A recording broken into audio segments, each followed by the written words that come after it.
As long as there's been clubs, there's been beefs, and it'll never stop. I'm Manny Mhm. Vitale from My Fight Our War, and I am chatting with Staxx.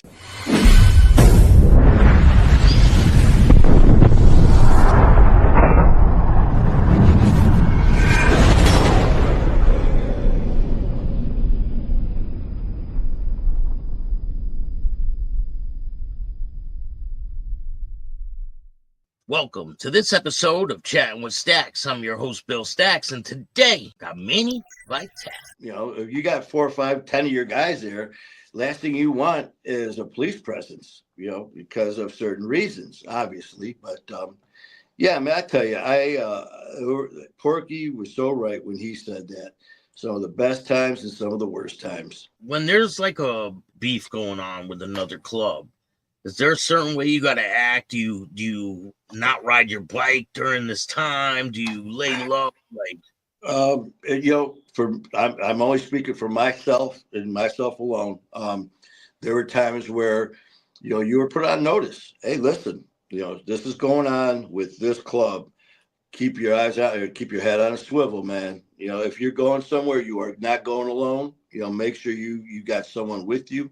Depending how intense the beef was, sometimes it was like, we're going to take a ride. And we all knew what that meant. So you get in that car, you, this car, and that meant things, might have to be handled a little more aggressively. And Have you ever had any run-ins with any other clubs? Yeah, there were some issues with clubs, but what's crazy is there's always been, as long as there's been clubs, there's been beefs, and it'll never stop. But then again, all of a sudden, fast forward 6 months, a year, or whatever it is, all of a sudden there's a change of command, or there's something happened where now there's almost like a truce. So now this club that you've been beefing with for all this time, now things are cool. Now you're interacting, and so it basically depends on who, what, where, why. What were the circumstances? What happened? Depending on the severity of the issue. There were sometimes, man, people would come up and they're like, "Hey, man, I heard there's an issue with such and such a club. Why? I don't know. You know what? And if you're meant to know, you will know. Other than that, keep your mouth shut and do what you're told. Just be respectful. Do what you're told. I think a lot of people don't know why a lot of problems are started or keep going. A lot of people have no clue. They just inherit the problem. It's almost like that. You're born into it, man. Just like, and the thing is, you might even ask somebody, well, what do you got against them? Well, fucked up. They ride with so and so. Okay. Well, that they ride with. So you hate that motherfucker right there because of what he's wearing. Yep. Could be if he didn't have that on and you didn't know who he was. You two might be tight as brothers, but Yeah. that's just all. That's. But when you look at it, that's no different than a family. I mean, you might. I'll never forget a buddy of mine. He goes, family ain't shit, man. If you're blood family, that just means you're a relative. You're related. You're a relative of that person. Doesn't mean you're family.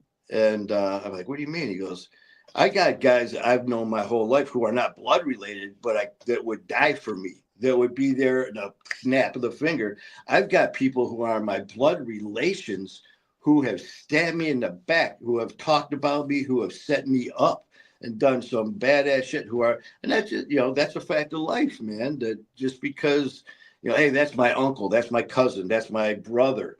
I mean, we've seen it, where, your own family members turn on you. And, you just gotta be smart, man. And, you could be the smartest guy in the world in your class and all that shit, but you gotta have street smart.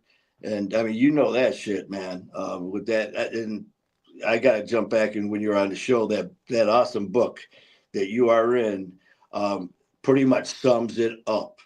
Yeah. Know, know your role, man, and don't fucking walk into a place thinking that you know it all, because you're gonna wind up learning the hard way that you don't. And the best thing for you is keep your mouth shut. Don't get caught up in a trick bag with someone saying, "Hey, hey, Bill, that motherfucker over there, he's a piece of shit, isn't he?" Yeah, man. Yeah, that I motherfucker. got caught Oh, up like that with a cop, with a CO in prison did that to me. see what I mean? I mean, it's just you get that, they throw that bait, and they catch you Yeah. at that right time, man. Someone's trying to put you in a jam. It happens all the time. It happens all the fucking time, man. And like I said, for me, and then you throw drinking, you throw drugs on there to help you blur that thinking of yours. Hell, it damn near killed me. I mean, I I've been very blessed. I mean, survived this, the stabbing, the shooting. My appendix burst. I got a cut me from my elbow all the way up. I went in for a procedure at the hospital and ended up getting sepsis. I had another surgical procedure, both Damn. lungs filled with blood, and so there's like 4 times I should have been dead. But the big one was 5 years ago, man. Y'all, you hear people say you're lucky. You've been blessed. I've been blessed so much, man, because 5 years ago, my drinking and drugs were so out of control. Um, just a Reader Digest version, man. I mean, all of a sudden, friend came over one day, looked at me. She goes, "Your eyes are yellow."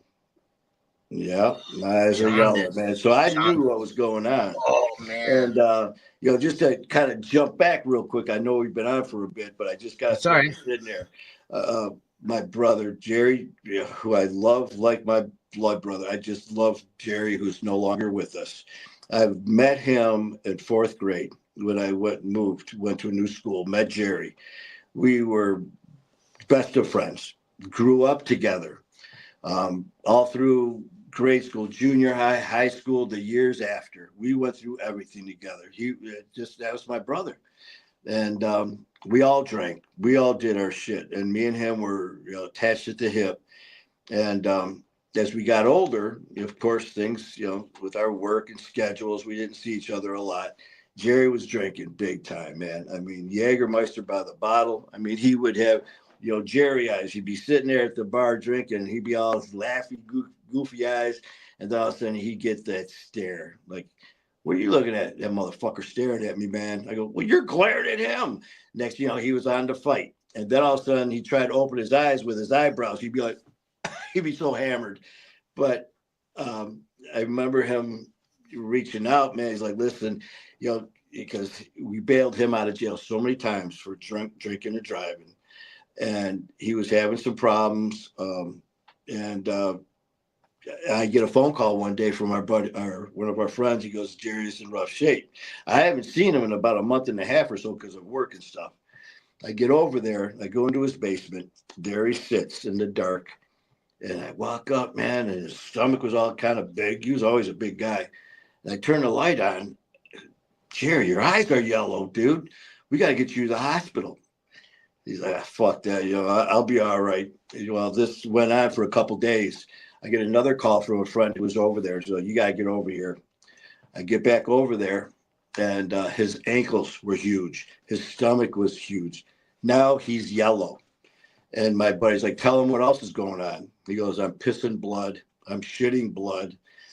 We got to get you to the hospital." Now he's not even talking, making sense. So Yeah. he finally agrees. We take him to the hospital. By this time, he is a mess.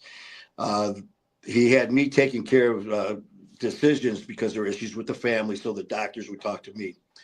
They pulled me out in the hall after examining him. And the young girl, she's like shaking her head.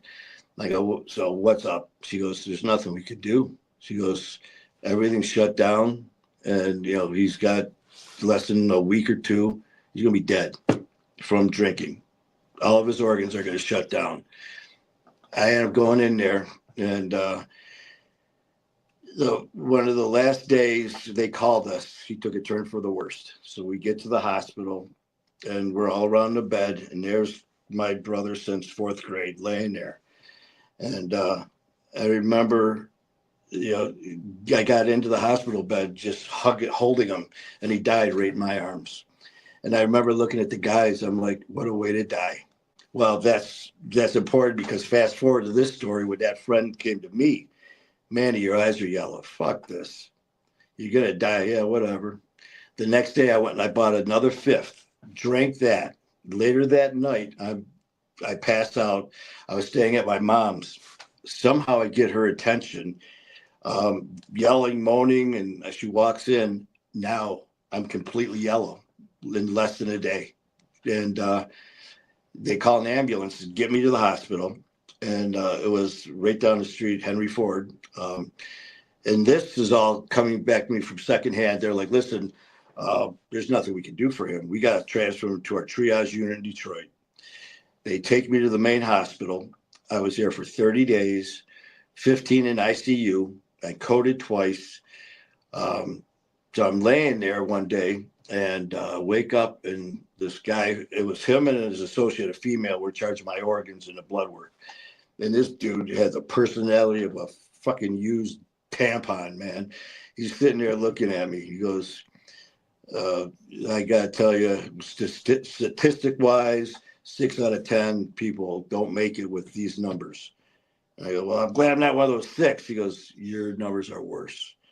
He goes, there's nothing we can do at this time. And he's talking to me, and I'm already out of it. I'm dilaudid from my pancreatitis. I'm hallucinating from liver failure and stuff. And he's like, and that's all he says. There's nothing we can do for you. So, someone will be able to talk to you. So he leaves. I ended up passing out. I'm laying there. All of a sudden, I wake up a little while later, and his associate, the younger female, standing there. And she's just staring at me, crying. And I've been in there all this time. So you start to build a relationship, and she sits down in the bed. And I'm like, fuck. I go, this is real, isn't it? She goes, yeah. And I go, please, there's got to be something you can do. And she goes, Manny, there's nothing. She goes, this whole time you've been in here, you've been in organ failure. They've been functioning, but barely. In the last 24 hours of monitoring your labs and blood work, your kidneys, pancreas, and liver all shut down. There's no function. And when that happens, when you have multi-organ failure, there's no coming back. They cannot restart. There's nothing we can do for you. And I'm just staring at her. And I go, how long do I have? And she starts crying even more. And she holds my hand and she goes, less than 6 weeks. And I'm like, fuck. I'm looking at her and she goes, do you want me to stay with you? Because now I got to grab my phone. And we're talking just like me and you are right now, Bill. And I call my mom and she answers the phone. She goes, oh, hi. She goes, I'm just going to do a little shopping. Do you need me to bring you anything? I'm like, Ma, I need you to come to the hospital now. Well, I will. If I'm going to go shopping, do you want me to bring you this, that? And I'm trying to keep it together. I'm like, Ma, listen, I really need you. I need to talk to you. You need to get here. And she's like, I will. Just out when I get there. They said less than 6 weeks. That could have been the next day. So she finally, I'm like, you need to get here now. So she shows up with some family members, her sister and a friend of mine.